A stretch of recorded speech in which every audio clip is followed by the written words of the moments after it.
Guys, welcome back to my channel. আশা করছি তোমরা সকলে খুব ভালো আছো। আমরা যারা নিউ নিউ মম হয়েছি আর যারা বাচ্চাদেরকে নিয়ে প্রথমবার ঘুরতে যাওয়ার কথা ভাবছি, তো আমাদের মনে অনেক রকম প্রশ্ন থেকে থাকে যে আমরা কি নিয়ে যাব, কোথায় যাব, কিভাবে বাচ্চাকে রাখবো। তো অনেক রকমই প্রশ্ন আমাদের মনে চলে। তো আমি কিছু মাস আগে গোয়া ঘুরতে গেছিলাম, তো আমি আমার এক্সপিরিয়েন্সটা তোমাদের সাথে শেয়ার করব যে আমি যখন বেবিকে নিয়ে ফার্স্ট টাইম ফ্লাই করলাম, তো আমি কি করেছিলাম, আমি কি নিয়ে গেছিলাম, কি ক্যারি করা উচিত। তো সেগুলি তোমাদের সাথে আজকে আমি কোথাও ঘুরতে যাবে তার 10 দিন আগে অন্তত একটা লিস্ট বানিয়ে নেবে। তাড়াহুড়োতে প্যাকিং একদমই করবে না, কারণ তাড়াহুড়োতে প্যাকিংয়ে আমরা অনেক সময় অনেক জিনিস ভুলে গিয়ে থাকি। কিন্তু তোমরা যদি লিস্ট বানিয়ে নাও তাহলে কিন্তু তোমরা কোনোদিনও কোনো জিনিস ভুলবে না। আর যে জিনিসগুলো প্যাকিং হয়ে যাবে আস্তে আস্তে সেই জিনিসগুলো টিকমার্ক দিয়ে দেবে। তার ফলে বুঝতে পারবে যে এই জিনিসগুলো তোমাদের নেওয়া হয়ে গেছে, এই জিনিসগুলো নেওয়া বাকি আছে। তো লিস্ট বানানোটাও কিন্তু মোস্ট ইম্পর্টেন্ট। তো অবশ্যই লিস্ট বানিয়ে প্যাকিং করবে, এটাতে অনেকটা হেল্প হয়। তার ফলে আমরা কিছু ভুলি না এবং যখন যেটা মনে পড়বে তখন সঙ্গে সঙ্গে সেটা লিস্টের মধ্যে লিখে নেবে। তো এটা তোমাদের পক্ষে অনেক। তোমরা যে জায়গাতে ঘুরতে যাওয়ার কথা ভাবছো সেই জায়গার ওয়েদার সম্পর্কে তোমরা একটু গুগল ম্যাপে সার্চ করে নেবে যে তোমরা যেখানেই যাচ্ছ না কেন সেখানকার ওয়েদার কীরকম আছে, সেখানকার টেম্পারেচার কীরকম আছে। তোমরা সেই বুঝে বেবিদের সমস্ত জিনিস ক্যারি করতে তোমাদের পক্ষে সুবিধা হবে। যেমন তোমরা যদি হিল স্টেশনে গিয়ে থাকো তো সেখানকার ঠান্ডা কীরকম, সেই অনুযায়ী ঠান্ডা অনুযায়ী তোমাদের বেবিদের কীরকম জামা কাপড় নিয়ে যেতে হবে। তো সেই সম্পর্কে আগে থেকে অন্তত গুগলে সার্চ করে নিও। দেন ওখানকার লোকালিটির ওখানকার দেখাটা খুব দরকার যে আশেপাশে ওখানে বাজার কাছাকাছি আছে কিনা, বা ওখানে সব কিছু অ্যাভেলেবেল কিনা। যদি অ্যাভেলেবেল না থাকে তো যেই জিনিসগুলো বাচ্চাদের ক্ষেত্রে খুবই দরকারি তো সেগুলোকে ক্যারি করা উচিত।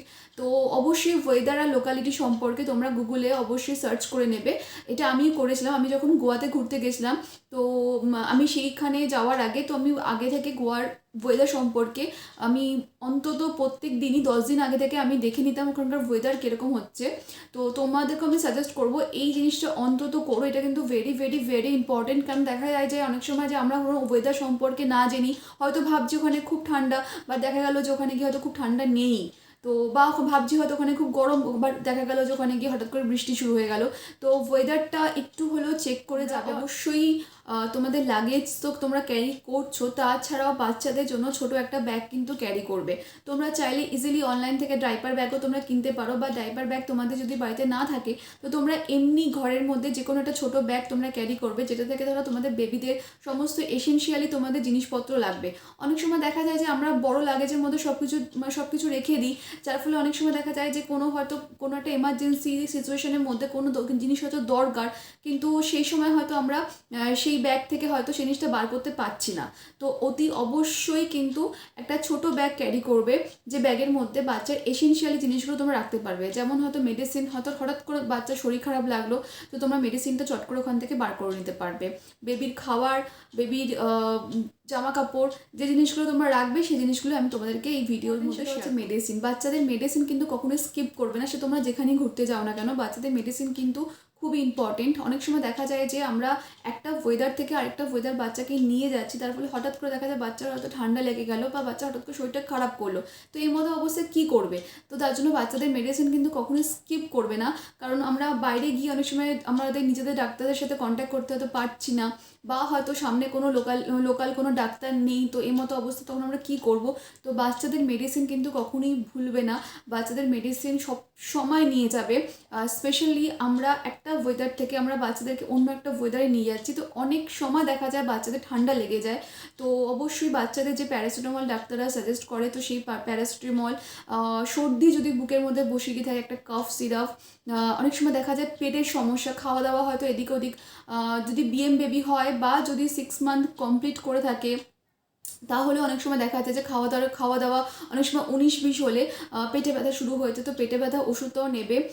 আর পটি অনেক সময় দেখা যায় বাচ্চাদের বাইরে ঘুরতে গেলে পটি হতে চায় না, আর দুদিন যদি ওদের পটি না হয় তো ওদের শরীরের মধ্যে কিন্তু একটা অস্বস্তি হয়। তো ওরা ছোট মানুষ, ওরা বলতে পারে না, তো আমাদের এই জিনিসগুলো খেয়াল রাখতে হবে। তো পটির ওষুধটাও তোমরা কিন্তু একেবারেই স্কিপ করো না। পেটে ব্যথা ওষুধ, পটির ওষুধ, সর্দি কাশির ওষুধ, প্যারাসিটামল, এই 4টে কিন্তু নেবে। এছাড়াও কানে ব্যথা আর নাকের ড্রপটা কিন্তু নিতে ভুলবে না। অনেক সময় বাইরে গেলে বাচ্চাদের নাক ঠান্ডা লেগে হয়তো নাক বন্ধ হয়ে যায়, ওরা খুবই কষ্ট পায়, তো নাকের ড্রপটাও কিন্তু নিতে ভুলবে না। আর কানের ড্রপটা এর জন্য নিতে বলছি, যদি তোমরা ফ্লাই করে থাকো তো দেখা যায় অনেক সময় ফ্লাই করার পরে বাচ্চাদের ছোটো ছোটো বাচ্চাদের কানে ব্যথা শুরু হয়ে যায়, তো কানের ড্রপটা অবশ্যই নিয়ে যাবে। এছাড়া হচ্ছে র্যাশ ক্রিম, যেহেতু আমরা বাচ্চাদের বাইরে ঘুরতে গেলে ম্যাক্সিমাম সময় হচ্ছে প্যাম্পার্স পরিয়ে রাখি, তো তার জন্য অনেক সময় দেখা যায় বাচ্চাদের স্কিনে র্যাশ বেরিয়ে গেছে, তো অবশ্যই র্যাশ ক্রিমটা কিন্তু ক্যারি করবে। কোনো জিনিস স্কিপ করবে না, আগে থেকেই সমস্ত জিনিস মনে করে নেবে। আর মেডিসিনটা তো খুবই ইম্পর্টেন্ট, তো তোমরা মেডিসিন কিন্তু একদমই স্কিপ করো না, কেন অনেক সময় দেখা যায় যে আমরা হয়তো যে জায়গাটায় ঘুরতে গেছি সেখানে লোকালিটির মধ্যে বাচ্চাদের কোনো মেডিসিন পাচ্ছি না, তো সেই সময় আমরা কী করব। তো আমি এই ব্যাপারটাতে একদমই কাউকে রিস্ক নিতে বলবো না। তো তোমরা বাচ্চাদের যে ব্যাগটা তোমরা নেবে সেই ব্যাগের মধ্যে কিন্তু মেডিসিন কিন্তু অবশ্যই, ডাইপার তো অবশ্যই রাখবে। ডাইপার তো আমরা আমরা বাড়ি থেকে বেবিদেরকে পরিয়ে নিই, বের করি। এছাড়াও তোমরা বড় লাগেজের মধ্যে ডাইপারের যে ছোটো ছোটো প্যাকেটগুলো, আমি বলবো যে একদম বড় প্যাকেট তোমরা ক্যারি করো না, ছোটো ছোটো যে প্যাকেটগুলো পাওয়া যায় লোকাল মার্কেটে, তো সেগুলোই তোমরা ক্যারি করো। আর যে ব্যাগটা তোমরা নিজেদের কাছে রাখবে ভাবছো, ওই ব্যাগের মধ্যে অবশ্যই 3-4টা ডাইপার এক্সট্রা রেখে দিও, কারণ আমাদের অনেক সময় বাচ্চাদের হয়তো ডাইপার চেঞ্জ করতে লাগে, তো তার জন্য এক্সট্রা 2-3টে ডাইপার তোমরা ওই ব্যাগের মধ্যে রেখে দেবে। বা আমি স্পেশালি 3টে ডাইপার এক্সট্রা ক্যারি করি, তো তোমরা চাইলে 3টে বা 4টে ডাইপার অবশ্যই ক্যারি করতে পারো। কিন্তু আমি এখানে একটা কথা বলতে চাইছি, আমরা যখন বাইরে ঘুরতে যাই তখন আমরা ম্যাক্সিমাম সময় বাচ্চাদেরকে ডাইপার পরিয়ে রাখি, যার ফলে কিন্তু অনেক বাচ্চা স্কিনে র্যাশ বেরিয়ে যায়, যার জন্য আমি র্যাশ ক্রিমটা ক্যারি করতে বলছিলাম। কিন্তু আমি পার্সোনালি বলবো অন্তত 3 থেকে 4 ঘন্টা চেষ্টা করো বাচ্চাকে ডাইপার ছাড়া রাখা, কারণ বাইরে ঘুরতে গেলে আমরা হয়তো এটা করে উঠতে পারি না, কিন্তু যখন ধরো তোমরা হোটেলে যাবে, যে সময়টা হয়তো বাচ্চা হয়তো ঘুমিয়ে আছে বা হয়তো অন্য কোনো সময়, যে সময়টা তোমাদের মনে হবে যে এই সময়টা বাচ্চাকে ডাইপার ছাড়া রাখা যায়, তো তোমরা প্লিজ ডাইপার ছাড়া মানে রেখো, কারণ সব সময় ডাইপার পরে রাখাও কিন্তু বাচ্চাদের উচিত না। তো বাইরে ঘুরতে গেলে আমাদের অন্তত 3 থেকে 4 ঘন্টা বাচ্চাকে ডাইপার ছাড়া রাখার অন্তত চেষ্টা করো। বেবিদের লাগেজের মধ্যে অবশ্যই 2-1টা খেলনা অবশ্যই ক্যারি করো। যদি নিউবর্ন বেবি হয়ে থাকে তো তোমরা এরকম ধরনের ঝুনঝুনিগুলো ইউজ করতে পারো, এই আওয়াজগুলো বাচ্চারা খুব পছন্দ করে। আর যদি একটু বড় হয়ে থাকে, তো 6 মান্থ প্লাস যদি হয়ে থাকে, তো তোমরা বাড়িতে যে টয়েসগুলো দিয়ে বাচ্চাদেরকে খেলাও, তো তোমরা সেই টয়েসগুলো তোমরা ক্যারি করতে পারো। আর যদি তোমাদের বাচ্চারা 1+ হয়ে থাকে, আর তোমরা বাড়িতে যদি বাচ্চাদের ফুডস অ্যানিমালসের বই কিনে থাকো, তো ওই 1-2 বইও তোমরা ক্যারি করতে পারো। ওরা কিন্তু অ্যাটেনশন চায়, যেটা আমরা বাইরে ঘুরতে গেলে হয়তো ওদেরকে অ্যাটেনশন সেভাবে দিই না, তো ওদেরকে বিজি রাখার জন্য কিন্তু এইগুলো কিন্তু খুবই দরকার। তো এইগুলোর মধ্যে যে কোনো একটা তোমাদের বেবিদের এজ অনুযায়ী তো তোমরা সেই জিনিসগুলো ক্যারি করো, তাহলে দেখবে ওরা কিন্তু অনেকটাই। তোমরা তোমাদের বেবিদের যখন প্যাকিং করবে তখন হ্যান্ড লাগেজের মধ্যে অতি অবশ্যই কিন্তু বাচ্চাদের 2 বা 3টে ড্রেস কিন্তু অবশ্যই ক্যারি করো, কারণ অনেক সময় দেখা যায় অনেকক্ষণ হয়তো ট্রাভেল হয়ে যাচ্ছে, তো তখন বাচ্চাদের ড্রেস চেঞ্জের একটা ব্যাপার চলে আসে, কারণ একই জামা বেশিক্ষণ পরিয়ে রাখা উচিত নয়। তো তার জন্য কিন্তু বাচ্চাদের এক্সট্রা 2 বা 3টে সেট কিন্তু জামা অতি অবশ্যই রেখো। বা অনেক সময় দেখা যায় যে খাওয়াতে গিয়ে হয়তো জামাটা হয়তো নষ্ট হয়ে গেল, তো বা হয়তো বাচ্চারা হয়তো বমি করে ফেললো, তো তার জন্য কিন্তু বাচ্চাদের এক্সট্রা জামা কিন্তু ক্যারি করবে। বাচ্চাদের সাথে কিন্তু নিজেদেরও একটা এক্সট্রা জামা ক্যারি করবে, কারণ অনেক সময় দেখা যায় বাচ্চাদের হয়তো খাওয়াতে গিয়ে বা অন্য কোনোভাবে হয়তো আমাদের ড্রেসটা হয়তো নষ্ট হয়ে গেল, তো তার জন্য আমি বলবো বাচ্চাদের ড্রেসের সাথে সাথে নিজেদেরও কিন্তু একটা ড্রেস অতি অবশ্যই কিন্তু হ্যান্ড লাগেজের মধ্যে কিন্তু সাথে সাথে তোমরা বাচ্চাদের জন্য, যদি তোমাদের নিউবর্ন বেবি হয়ে থাকে বা তোমাদের 6 মান্থ প্লাস বেবি হয়ে থাকে, তো তাদের উদ্দেশ্যে বলবো যে অবশ্যই কিন্তু হ্যান্ড লাগেজের মধ্যে বাচ্চাদের ছোটো যে ওয়াল ক্লথগুলো থেকে থাকে, তো সেই ওয়াল ক্লথ বা কোনো একটা কাপড় তোমরা কিন্তু ক্যারি করো, কেন অনেক সময় বাচ্চাদের ডাইপার চেঞ্জ করার বিষয় থাকে, তো তখন বাচ্চাদেরকে শোয়াতে হয়, আর শোয়ানোর জন্য হয়তো কোনো হয়তো অপরিষ্কার জায়গা হয়তো রয়েছে, তো তখন তোমরা কি করবে, তো আমি বলবো যে অতি অবশ্যই কিন্তু একটা ওয়াল ক্লথ বা কোনো কাপড় তোমরা ক্যারি করো, যেটা তোমরা পেতে বাচ্চাকে শুয়ে তোমরা ডাইপারটা কিন্তু চেঞ্জ করতে পারবে।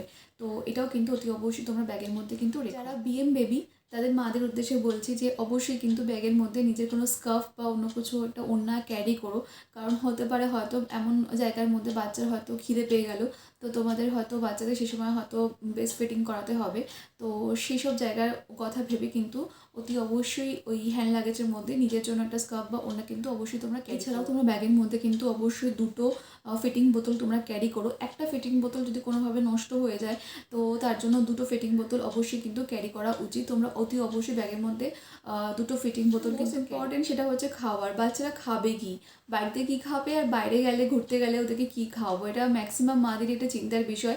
তো আমি কি খাবার ক্যারি করেছিলাম সেটা তোমাদের সাথে শেয়ার করব। যারা ফুল বিএম বেবি তো তাদের উদ্দেশ্যে আলাদা করে বলছি না, কারণ তাদের কাছে হচ্ছে বিএমটাই হচ্ছে বেস্ট, তো আমি আলাদা করে কিছু বলছি না। কিন্তু যারা 6 মান্থ কমপ্লিট করে গেছো বা যারা 1+, তো তাদের উদ্দেশ্যে আমি কিছু কথা শেয়ার করছি, আশা করি তোমাদের হেল্প হবে। ফ্লাইটে জার্নি করে থাকো তো ফ্লাইটে টিকিট বুক করার আগে তোমাদের বেবিদের যে ঘুমানোর সময়টা, সেই সময় তোমরা যদি ফ্লাই করে থাকো তাহলে কিন্তু অনেকটাই তোমাদের পক্ষে কিন্তু হেল্প হবে। যেমন ধরো তোমাদের যদি ফ্লাইটের টাইম থাকে সকাল 7টার সময়, আর তোমাদের বেবি যদি সকাল 7টা থেকে 10টা পর্যন্ত ঘুমিয়ে থাকে, তো সেই সময়টা কিন্তু তোমাদের জন্য কিন্তু বেস্ট। এটা আমি আমার এক্সপিরিয়েন্স থেকে বলছি। তার ফলে ফ্লাইটে আলাদা করে বেবিদের খাওয়ানোর কোনো প্রয়োজনই হয় না।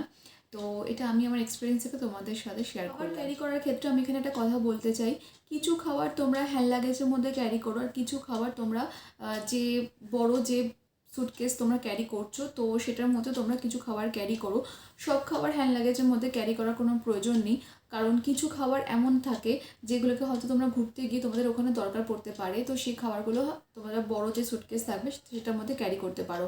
কিন্তু এসেনশিয়াল যে খাবারগুলো, যেটা আমাদের ট্রাভেল করার সময় বাচ্চাদেরকে খাওয়ানোর দরকার পড়ে, তো সেই খাবারগুলোর জন্য তোমরা হ্যান্ড লাগেজে ক্যারি করতে পারো।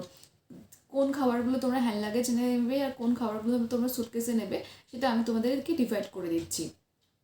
যেমন ধরো তোমরা বাড়ি থেকে, তোমাদের যদি এয়ারপোর্ট বা রেল স্টেশন যদি অনেকটাই দূরে থাকে, তো তোমরা বাড়ি থেকে ঠিক বেরোনোর আধ ঘন্টা আগে তোমরা যদি সুজি করো, দুধ ছাড়া যে সুজিটা আমরা বাড়িতে রেডি করি, তো সেই সুজিটা করে ঠান্ডা করে টিফিন কৌটোর মধ্যে নিয়ে তোমরা হ্যান্ড লাগেজের মধ্যে কিন্তু ক্যারি করতে পারো। সুজি কিন্তু বাচ্চাদের অনেকক্ষণ পেট ভরে রাখে, তো তোমরা সুজিটাকে কিন্তু ক্যারি করো, কিন্তু সুজিটাকে বেশিক্ষণ রেখে দেবে না। তো তোমরা সুজিটাকে অবশ্যই হ্যান্ড লাগেজের মধ্যে ক্যারি করতে পারো।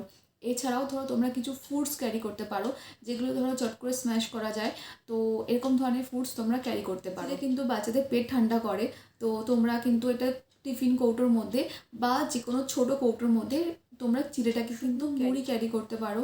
অনেক বাচ্চা গুঁড়ো মুড়ি ভালোবাসে, তো গুঁড়ো মুড়িও তোমরা টিফিন কৌটো করে আলাদা করে নিয়ে যেতে পারো।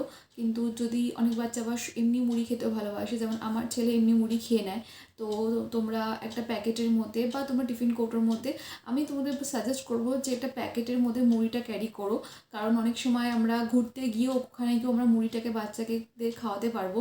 তো যদি তোমাদের বাচ্চা গুঁড়ো মুড়ি ভালোবাসে, তো গুঁড়ো মুড়ির সাথে তোমরা একটু দুধ মিশিয়েও বাচ্চাদের খাওয়াতে পারবে, তাহলে বাচ্চাদের পেট অনেকটা ভরে থাকে। আর নয়তো গোটা মুড়িও তোমরা দুধের মধ্যে দিয়ে, মানে মুড়িটাকে নেতিয়ে সেটাও বাচ্চাদের খাওয়াতে পারবে।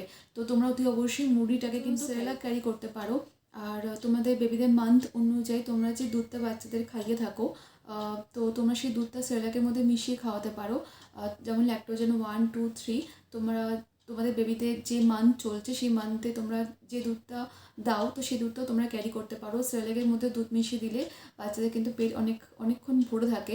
তো আমি আমার বেবিকে এইভাবেই খাইয়েছিলাম এয়ারপোর্টে বসিয়ে, তো সেরেলাকের মধ্যে দুধ মিশিয়ে। তো তোমরা সেটাকে তোমরা ফ্লাক্সে করে তো গরম জল তো অবশ্যই ক্যারি করবে, কিন্তু তোমরা যদি ফ্লাইটে জার্নি করে থাকো আর তোমরা কিন্তু তাহলে ক্রুদের কাছে গরম জল চাইলে ওরা কিন্তু গরম জল দিয়ে দেয়, বা তোমরা যদি বাড়ি থেকে দুধ করে নিয়ে যাও আর সেই দুধটা যদি ওনাদের হাতে দাও তাহলে ওনারা কিন্তু গরম করে দিয়ে দেয়। আমি এই হেল্পটা ওনাদের কাছ থেকে পেয়েছি বলে তোমাদের সাথে শেয়ার করলাম। তো তোমরাও চাইলে কিন্তু ওনাদের কাছে কিন্তু হেল্প হচ্ছে। বিস্কুট, তোমাদের বাচ্চারা যদি বিস্কুট পছন্দ করে তো তোমরা বাচ্চাদের জন্য বিস্কুট ক্যারি করতে পারো। মেন লাগেজে কী ক্যারি করবে? মেন লাগেজে সবার প্রথমে যেটা ক্যারি করবে সেটা হলো কেটেল। কেটেলটা কিন্তু অতি অবশ্যই ক্যারি করো, যখন তখন বাচ্চাদের জল গরম করার প্রয়োজন হয়, তো তোমরা কেটেলটা কিন্তু অবশ্যই ক্যারি করে থেকো। আর এখানে একটা কথা বলতে চাই, সেটা হলো অনেক সময় দেখা যায় বাচ্চারা বাড়িতে যে চাল ডালে ভাত খেয়ে অভ্যস্ত থাকে, বাইরে গেলে ওরা অন্য চালে কিন্তু ভাত খেতে চায় না, মুখ দিয়ে ভাত ফেলে দেয়। তো তোমরা ছোটো ছোটো কৌটোর মধ্যে চাল ডাল কিন্তু ক্যারি করতে পারো, যেটা তোমরা হোটেলের স্টাফদেরকে দিলে ওরা কিন্তু ফুটিয়ে তোমাদেরকে দিয়ে দেবে। এছাড়াও তোমার লোকাল মার্কেট থেকে তোমরা ডিম কিনে বাচ্চাদেরকে খাওয়াতে পারো।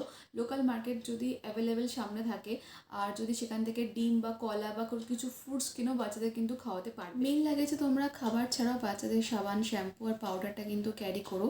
আর হ্যান্ড লাগেজে তোমরা লোশনটা ক্যারি করো, কারণ যখন তখন লোশনে হয়তো প্রয়োজন হতে পারে, তো তোমরা হ্যান্ড লাগেজের মধ্যে লোশনটাকে রেখে দিও। কিন্তু মেন লাগেজের মধ্যে কিন্তু পাউডার, সাবান, শ্যাম্পুটা কিন্তু ক্যারি করো। 7 দিনের জন্য যাও, 10 দিনের জন্য যাও, 15 দিনের জন্য যাও, এরকম কিন্তু একদম ভেবো না যে বাচ্চাকে শ্যাম্পু দেবো না, সাবান দেবো না বাইরের ওয়েদারের জন্য। কিন্তু আমি মনে করি যে অন্তত 10 দিনের জন্য তোমরা যদি বাইরে গিয়ে থাকো বা 7 দিনের জন্য বাইরে গিয়ে থাকো, তো সাবান শ্যাম্পু অন্তত 1 দিন হলো দেওয়াটা উচিত। তো চেষ্টা করো যে অল্প করে হলেও নিয়ে যাওয়াটা। যদি বাড়িতে বড় ফাইল থেকে থাকে তো সেটাকে ছোট কোনো বোতলের মধ্যে ঢেলে অল্প করেই নিয়ে যেও। তোমরা হ্যান্ড লাগেজের মধ্যে বাচ্চাদের এই ধরনের বিপগুলোকে ক্যারি করো। এরকম বিপ একটা বা দুটো তোমরা হ্যান্ড লাগেজের মধ্যে ক্যারি করো, আর মেল লাগেজের মধ্যে তোমরা আরও দুটো এক্সট্রা ক্যারি করো, কারণ এগুলো বাচ্চাদের খাওয়ানোর সময় খুবই লাগে, না তো বাচ্চারা খুব জামা নোংরা করে দেয়। তো এইগুলো ক্যারি করো। এছাড়াও হচ্ছে ওয়াইপ, তো তোমরা ওয়াইপটা যদি বাইরে 7 দিন বা 10 দিনের জন্য বা 15 দিনের জন্য ঘুরতে গিয়ে থাকো তো বাচ্চাদের জামা একটু বেশি করেই নিয়ে যেও, কারণ অনেক সময় আমাদের জামা কাচার জন্য হয়তো আমরা কাচতে পারি না, তো এক্সট্রা জামা বেশি করে নিয়ে যাওয়াটাই ভালো। আর জামাগুলোকে তোমরা রোল করে নেবে, তার ফলে তোমাদের স্পেসটা কম লাগবে। তো রোল করে একটা জায়গার মধ্যে রেখে দেবে। আমি যদি কখনো পারি তো আমরা কী করে প্যাকিং করি, স্পেশালি বেবিদের জামাগুলো কীভাবে রাখি তোমাদের সাথে নিশ্চয়ই কখনো পারলে শেয়ার করব। তো তোমরা যদি রোল করে করে বাচ্চাদের জামাগুলো রাখো তাহলে অনেকটাই কিন্তু স্পেস। মেইন লাগেজের মধ্যে তোমরা দেখলে কী কী নিতে হবে, আর লাগেজের মধ্যে তাহলে তোমরা দেখলে কী কী নিতে হচ্ছে সেগুলো আমি আরেকবার ছোটো করে বলে দিই। হ্যান্ড লাগেজের মধ্যে বাচ্চাদের হচ্ছে মেডিসিন, ডাইপার, ওয়াইপ, বিপ, কিছু খাবার, যে খাবারগুলো আমরা ইনস্ট্যান্ট খাওয়াতে পারবো, আর সেই খাবার চামচ, বাটি, জলের বোতল, ফ্লাক্স, এগুলো কিন্তু অতি অবশ্যই কিন্তু ক্যারি করো। আমি আমার ট্রাভেল এক্সপিরিয়েন্স থেকে তোমাদের সাথে এই কথাগুলো শেয়ার করলাম। আমি রিসেন্টলি আবার ট্রাভেল করব, তো তখনও আমি এই জিনিসগুলোই ক্যারি করব। আর আশা করি তোমাদের কাছে এই ভিডিওটা একটু হলেও হেল্পফুল হবে। তো তোমাদের যদি ভিডিওটা ভালো লেগে থাকে তাহলে অবশ্যই লাইক, শেয়ার, সাবস্ক্রাইব করে দিও। আবার তোমাদের সাথে দেখা হবে আমার নেক্সট ব্লগে। টাটা।